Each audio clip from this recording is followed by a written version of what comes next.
Hello there, my name is Jimmy Wikman, and in this video we're going to talk a little bit about Atlas and the changes that they are making to Atlas now, so you can do updates from different sources. So for example, now you can not just go to Atlas and write an update for your project, but you can also do it directly from within Jira, and you can do it directly from Slack and from Teams. So we're going to show you how this one looks, and then talk a little bit about the benefit of having this one and a little bit about Atlas in general. So let's first jump into the article and see what they are saying there.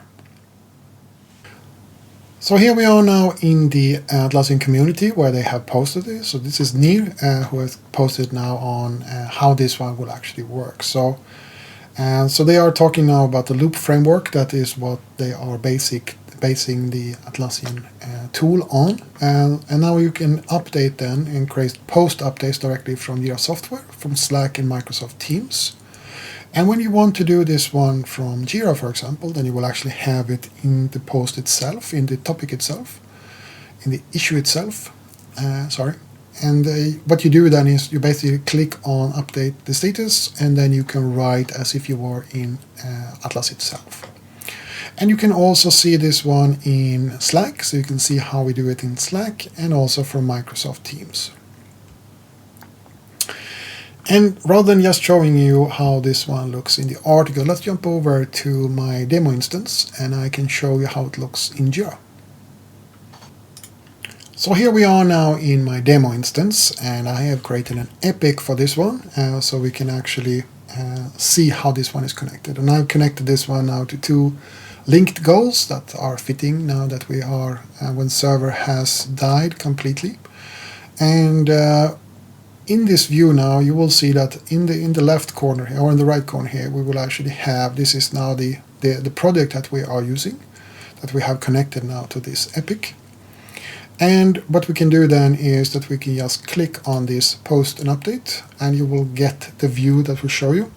And now you can change everything like you would do if you were in Atlas itself. And you can even use different templates that are predefined within Atlas. And then you can submit this one then to everyone like you would in a normal project. Now there are good things and bad things about this one, because when we get closer to the issues themselves, now we are in an epic or a feature, now that I have renamed it here officially in my project. The further down you will actually go in the status updates. So this could be good and it could be bad. I don't know what the intentions is for Atlas here. But if I want to provide this one all the way down on a feature, then the question is what kind of status update will this one be? If it will be so far down that it might be causing problems in the flow of information from Atlas. So if you consider, for example, you have a normal instance, let's say you have 1,000 users or something like that, you have around 25 projects, maybe 50 that are running throughout your organization. And when I say projects, it could be then a mix of projects and initiatives. And if you don't know how I feel about the difference of that one, I will make a video for it, and so you can see how I feel about it. But basically, for me, a project is something that has its own budget, that has a fixed scope, time, resources, and stuff like that. And an initiative is more something that we do focused work within an existing annual budget. But let's say we have 50 of these things, 50 initiatives, 50 budgets. 50 initiatives or 50 projects, or a mix of that.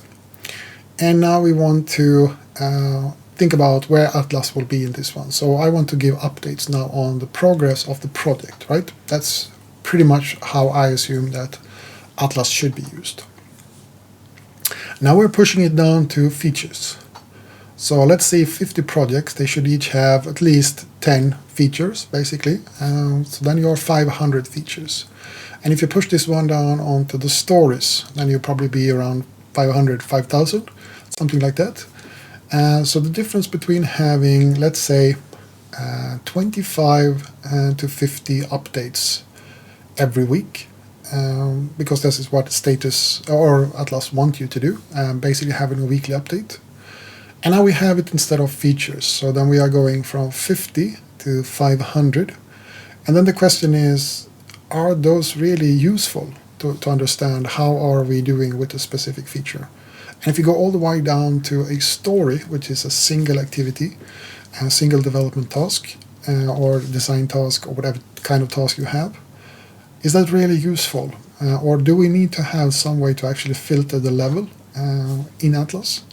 Because as a stakeholders, I could not care less about the updates of a feature. I want to know what the scope of the project is, and I want to see what the progress is for that one. And the only time I'm actually interested in a feature is if there's a problem that has a connectivity to something else that I'm also interested in. So if you have a dependency, for example, between a feature and another project, yes, then I want to know about it. But I don't care about regular features. That is just part of the everyday work. I don't need a status update for them. I just want to know how is the project that I'm concerned about progressing. And if I want to know something specifically about a specific feature, I would probably pop by and ask the team. I don't think I would like to have that one in a flow that Atlas will actually provide. But what do you think? Is it something that is useful? And if it is useful, do you think that we need to have some kind of filtering mechanism in Atlas so I can choose what kind of content I am interested in? Not just what kind of projects I'm interested in, but also the level of the information that is provided to me. So sound off in the comments about that one, and also tell me how you think this one can be used and how useful it can be within an organization. So that was it for this video. If you want to know more about Atlas, or if you want to know more about notifications or my thoughts in general, take a little moment and submit a subscription to this channel, because I promise you I will inform you of all of that in due time.